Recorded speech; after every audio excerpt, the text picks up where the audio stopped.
women bathing at the Kumbh Mela but videos were made and they were sold on the market. And women's bodies are up for sale. And India is very proud of being the highest of this, the best of this, the most of this. But they hardly ever talk about the fact that users of pornography, both free and paid, is the highest number comes from India. There is a global data collection on memes, and it's nationwide. India makes the most sexually obnoxious memes. That there is this sense of demeaning women, looking at them as sex objects only, and believing that they are duty bound to submit to this male. and the numbers are terrible for in terms of women's participation in the workforce. We have one of the worst rates of participation of women. It is somewhere now between 15 and 18%. RG incident happened. There was this surge of women coming out and taking the streets. Jadavpur reclaimed the night. And the government's reaction to that was not to make the streets safer, was not to change the ways in which transport and other infrastructure.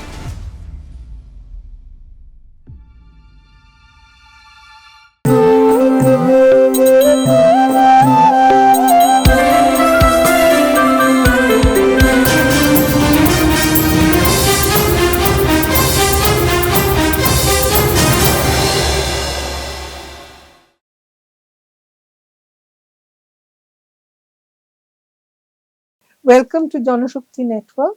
We have with us here today Nilanjana Gupta, academic, very well-known teacher at Jadavpur University, and an activist all her life. And more than that, she has been working on the issue of women for a very, very long time, in a very different way, but nevertheless. So the occasion today, of course, is Women's Day. And one of the things that struck me as I was thinking about it is it began as a movement of the working class women, demanding better conditions of work, demanding better wages and better hours. That was way back in 1909. So after 116 years, we are still asking for exactly the same thing. Exactly.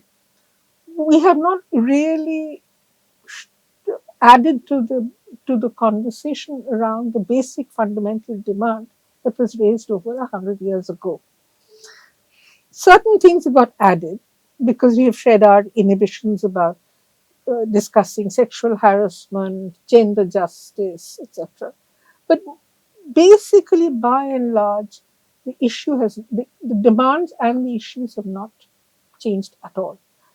So today, I think what we perhaps, given what has been happening in India and West Bengal in the last 1 year, I think one can kick off the conversation by talking about women's safety, and I don't mean just at the workplace. Women's safety, women's dignity in the workplace. We know what happened with the RG Hospital junior doctor incident, but we also know, to our horror, that women bathing at the Kumbh Mela videos were made and they were sold on the market. So there is a kind of voyeurism which is now being sold, and women's bodies are up for sale. I mean, what is change? And where is the dignity? Where have we changed the conversation? Yeah. Thank you, Shikha. I mean, I think in some ways there are India-specific amplifications, because I don't think, I mean, India is very proud of being the highest of this, the best of this, the most of this.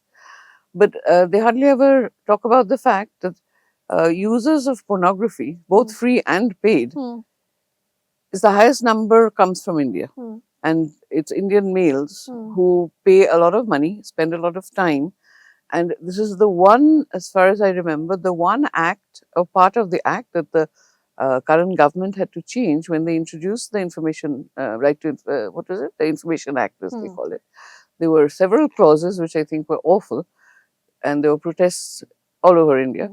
But none of those got changed. The only one that got changed was that you could be arrested for downloading pornography, because there was a huge uproar from the Indian male society, which believed that watching pornography, and the worst kind of pornography is also, I mean, there's no limit to the terrible things that are shown on pornography sites, is their birthright.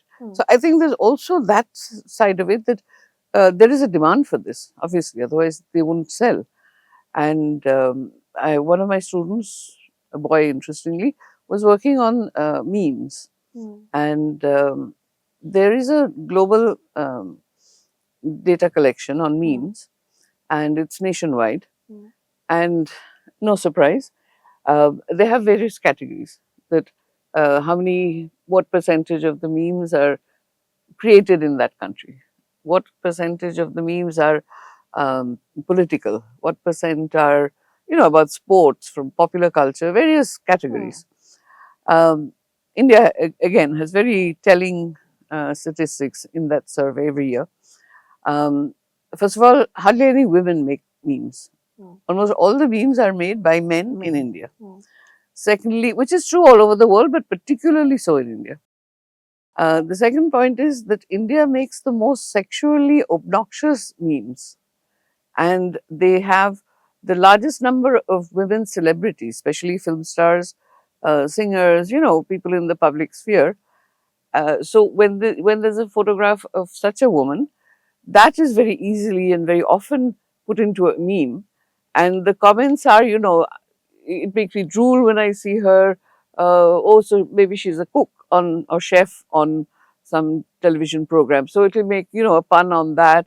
That I would like to eat, this dish rather than that dish. The worst kind of Crude, things. Yeah, vulgar, and demeaning. So, I mean, I think that there is a problem, and of course, with a lot of things we've seen, there was this whole thing about dutiful daughter of India and all of that. We've seen that this is, it's reflected in practically all places that we inhabit. Yes. That there is this sense of demeaning women, looking at them as sex objects only, and believing that they are duty bound to submit to this male, I don't know what to call it. Well, order, yes, but I think I would like to use a stronger word, because it's a very negative kind of and very demeaning and very terrible, the way that all this is systematically set up. And I think, so part of the problem is general, and part of the problem, I think, is particularly bad in India. Okay, so therefore, from what you're saying, what emerges is that it's not just the one-off, maybe more violence that is committed against women, sexual violence included, of the Arjikar rape kind, but there is an almost daily, hourly, moment by moment violence against women. And this is becoming worse, I think, because the technology to perpetrate this violence is now available much more. There's also that I don't know whether you would agree, but I find that there's also a growing sense of resentment. That why are women taking our jobs? You drive as well, so do I. I mean, one thing that happens quite often is I get comments from people walking by. Can I say this in Bangla? You get this I get it all the time. Yeah. So, আমার চাকরি নিয়ে নিলে তুমি, হ্যাঁ, driver রাখলে তো দুটো পয়সা অর্জন করতাম. That kind of thing, that if my husband is driving, he never gets that kind of comment. Because the same thing that would occur, I mean, would happen to him either. If he didn't drive, there would be a driver. But he's never told that. So I think, there is a sense of resentment that women are getting out of the house, they're taking our jobs, they're often, unfortunately for them, becoming bosses, they take decisions. And I think a lot of men take that as a license to therefore, emasculation. to therefore establish their rightful place in society. Well, you know, if we are talking about women in jobs, there is one is the visibility of women. You can see them in the shopping malls, in shops, in the most strange, in the most conservative of locations where you wouldn't have imagined them to be. We are seeing that change, but it does not change the numbers, and the numbers are terrible for in terms of women's participation in the workforce. We are we have one of the worst uh, rates of Yeah, participation of women. It is somewhere now between 15 and 18%. A lot of the surge in the post COVID era has come because of distress. Women are joining the lowest paid, worst conditions of work. Why? Because if they don't, then there's a household yeah. crisis. So it's not that women's participation has increased, it's just that the visibility has increased. So my question to you is that if visibility actually, and the small number of women who are becoming bosses, if this is the backlash, then what would actually happen if about 50% of women were to join the workforce?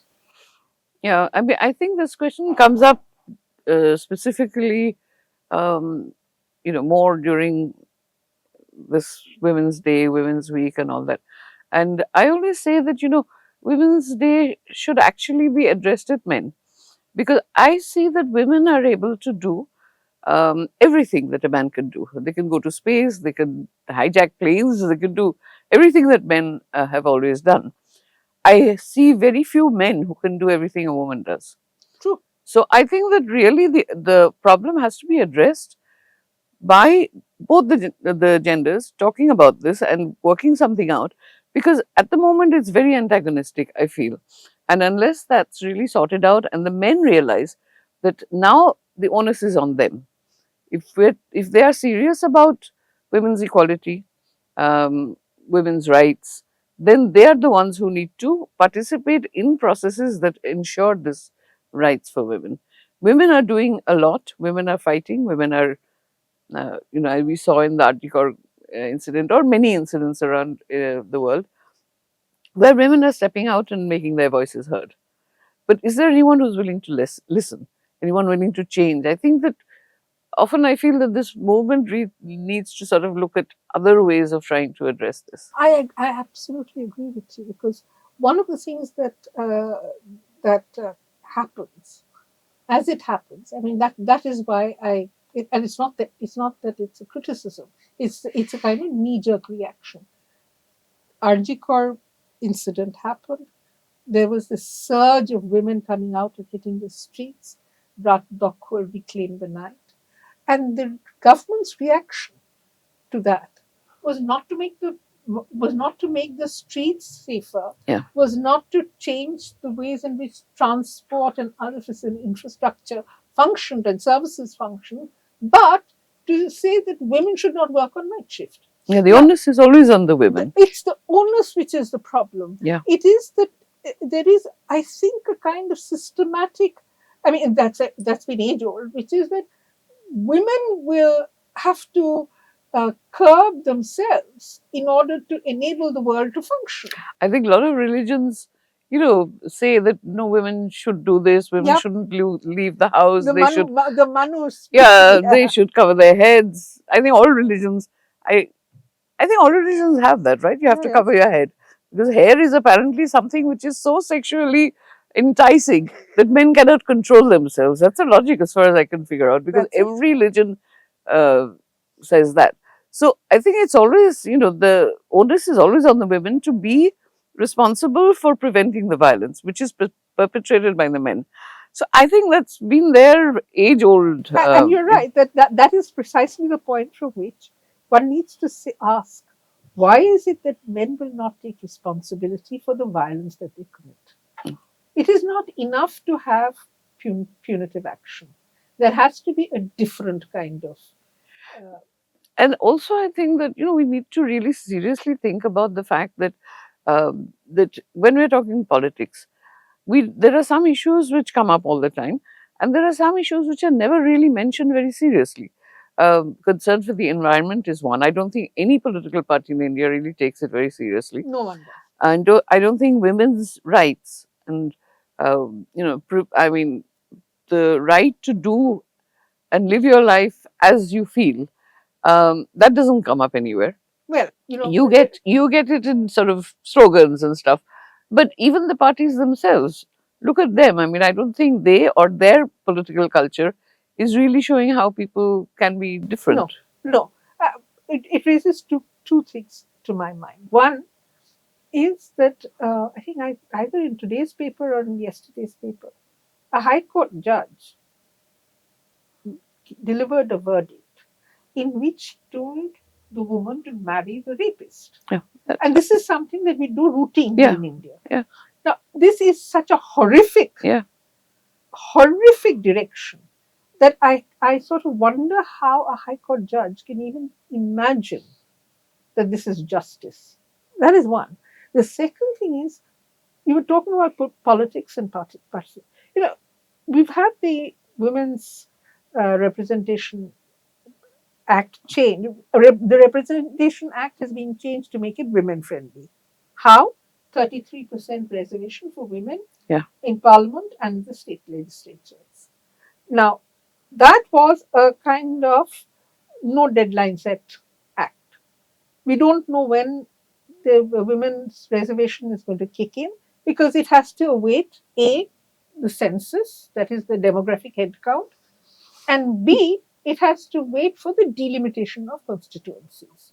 Now, I would imagine that in this, because at this point in time, Indian politics is in one more phase of turbulence over the delimitation of seats.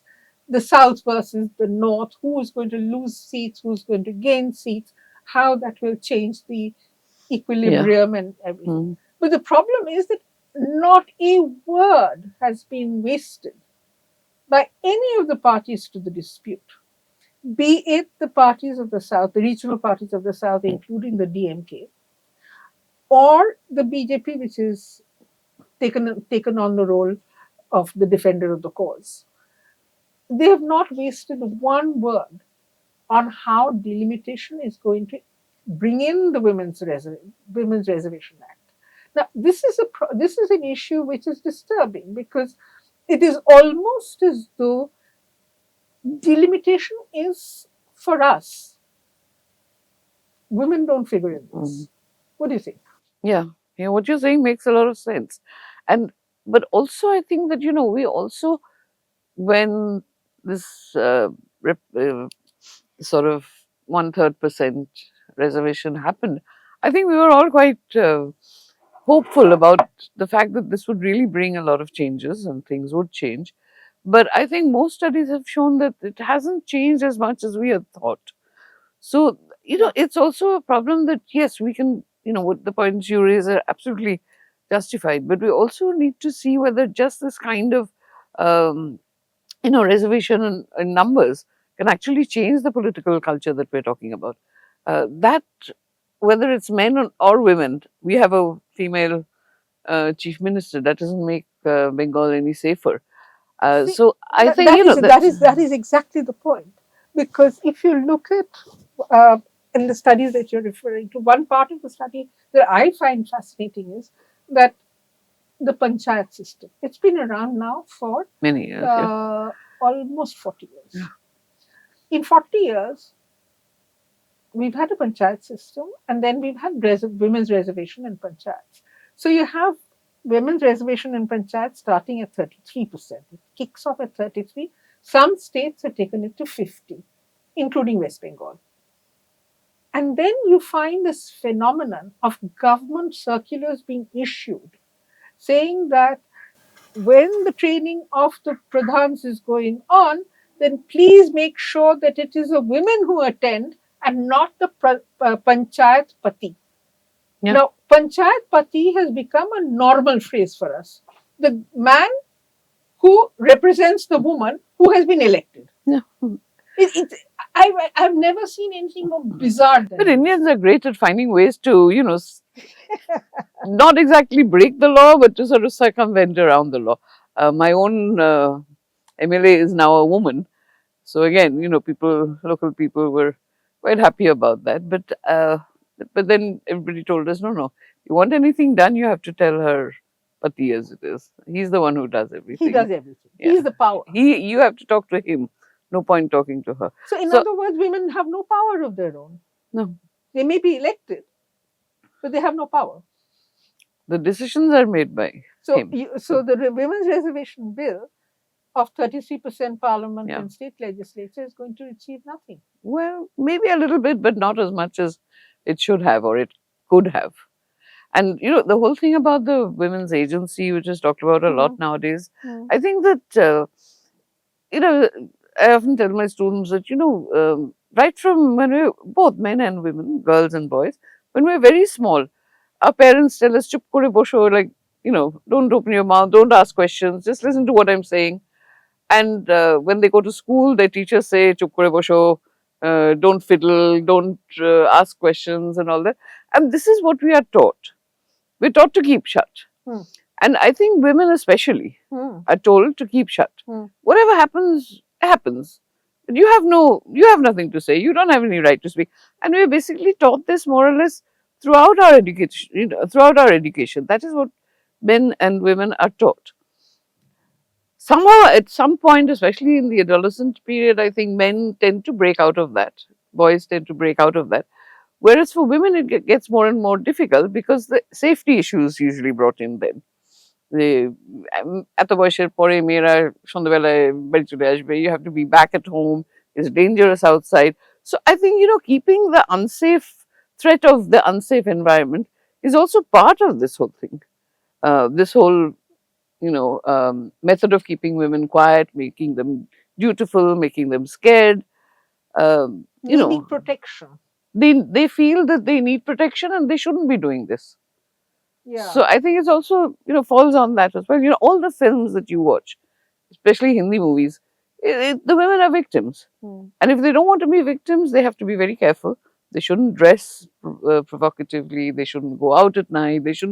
There are so many they shouldn't do in order to become a heroine. And I think that's also part of what we're taught. So you're saying that we are now creating models of women who can be allowed to be empowered or have power in their respective places, but they have to follow a code of conduct which is written down by somebody else. Yeah, basically, yeah. So meaning therefore that women don't get to write the rules. No. I think they're still very much, their behavior is determined by the circumstances in which they find themselves. And because the circumstances in which they exist is not at all keen to make them empowered, and these are more subtle ways, I think, of allowing certain things which are okay, but making sure that the real power is always somewhere else. Somewhere else, yeah. In other words, you remain what you are, which is a puppet on a string. Yeah, maybe more attractive, but yeah. Maybe more attractive. Okay. Thank you, Nilanjana. Don't forget to like, share and subscribe to stay updated with the latest incidents. Hit the bell icon to never miss an update. We will see you next time with more news that matters. Stay informed, stay safe.